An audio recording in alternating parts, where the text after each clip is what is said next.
Hi అండి, ఎలా ఉన్నారు? Welcome to my channel. మన పల్లెల్లో ప్రతి ఇంట్లో చేసుకునే రుచికరమైన వంటకం గురుగాకు పుల్లగూర. ఈరోజు అది ఎలా తయారు చేయాలో చూద్దాము. ఒక కట్ట గురుగాకు అంటారు చూడండి, అది తీసుకున్నాను. ఇట్లా బాగా ఒలుచుకొని వాష్ చేసుకున్నాను. 2-3 సార్లు బాగా వాష్ చేసుకోవాలి. ఇది ఎప్పుడంటే అప్పుడు దొరకదు, వర్షాలు పడేటప్పుడు అప్పుడు బాగా దొరుకుతుంది అనమాట. కానీ టేస్ట్ బాగుంటుంది, ఒకసారి ట్రై చేయండి. దీన్ని వాష్ చేసాను కదా, మొత్తాన్ని కుక్కర్లో వేసుకుంటాను. ఈ ఆకుని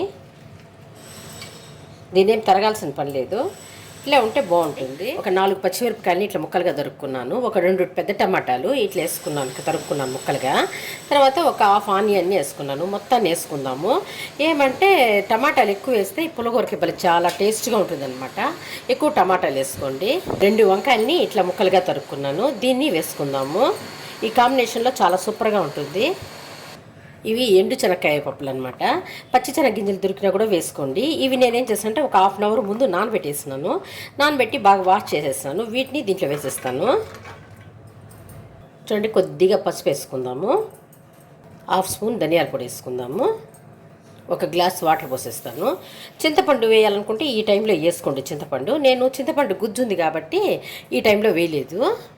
చూడండి, కుక్కర్ మూత పెట్టేస్తాను. మూత పెట్టేసి ఒక 2 విజిల్స్ వచ్చేంతవరకు స్టవ్ మీద పెట్టుకుందాము. 2 విజిల్స్ వచ్చింది, స్టీమ్ పోయింది. ఓపెన్ చేసి చూద్దాము. చూడండి, బాగా ఉడికిపోయింది. ఆకు కదా, తొందరగా ఉడికిపోతుంది. లోపల శనక్కాయ పప్పులు కూడా ఉడికిపోయి ఉంటాయి. చూడండి, ఇట్లా ఉడికితే సరిపోతుంది. ఈ ఆకునంతా మ్యాష్ చేసుకుందాము. స్టవ్ వెలిగించి కడాయి పెట్టినాను. దాంట్లో ఒక గరిటె ఆయిల్ వేసుకుందాము. చూడండి, ఒక స్పూను ఆవాలు వేసుకుందాము. ఒక స్పూను జీలకర్ర వేసుకుందాము. ఒక ఆనియన్ని ముక్కలుగా దొరుకున్నాను. తెల్లగడ్డని ఇట్లా దంచి పెట్టుకున్నాను. కరివేపాకు మొత్తాన్ని వేసేద్దాము.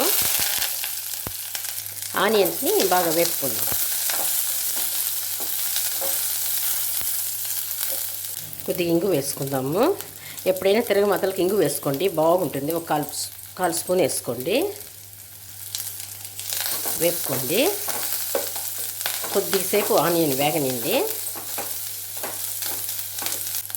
చూడండి, ఇట్లా వేయితే సరిపోతుంది అనమాట. ఇప్పుడు మనము ఈ రుద్ది పెట్టుకుని ఈ పులగూర మొత్తాన్ని వేసేద్దాము. చూడండి, ఇట్లా బాగా కలబెట్టుకోవాలి. మనం చింతపండు వేయలేదు కదా, అంత చింతపండు గుజ్జు ఒక స్పూన్ వేస్తున్నాను. ఒక స్పూను రాక్ సాల్ట్ వేస్తాను. వేసి బాగా కలిగి పెట్టుకోవాలి. పప్పుని ఒక 2 మినిట్స్ అట్లా ఉడికితే సరిపోతుంది అనమాట. చూడండి, ఉడుకుతూ ఉంది. మనము చింతపండు గుజ్జు పెట్టుకున్నాం అనుకోండి, తొందరగా వంట అయిపోతుంది. మళ్ళీ చింతపండు నానబెట్టే పని, దీంట్లో వేసేది అవంతా ఉండదన్నమాట. అది ఎప్పుడు కానీ మన ఇంట్లో ఉన్నిందనుకోండి చింతపండు గుజ్జు, మనం అసలు బాగా ఈజీగా వంటలు చేసుకునేసేయచ్చు. చూడండి, ఇంకొక 1 మినిట్ అట్లా ఉండనివ్వండి. ఇది సంగట్లోకి భలే సూపర్ కాంబినేషన్ అనమాట. పుల్లగా కారకారంగా ఈ పప్పులు తింటా ఉంటే, తగులుతా ఉంటే, వంకాయ కూడా ఉంటుంది కదా, టేస్ట్ భలే బాగుంటుంది. అసలు పులగూర అయితే భలే బాగుంటుంది అసలు. ఇది ఒకసారి మీరు ట్రై చేయండి. చూడండి, టేస్ట్ చూసుకుందాము.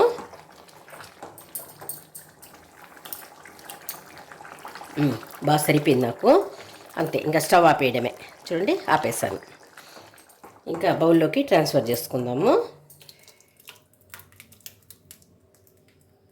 చూడండి, ట్రాన్స్ఫర్ చేసినాను. ఎంత బాగుందో కదా పులగూర. ఈ థిక్నెస్ ఉండాలన్నమాట. మరీ పలుచుగా ఉండకూడదు, మరీ గట్టిగా కూడా ఉండకూడదు. ఇది సంగట్లోకి సూపర్ కాంబినేషను.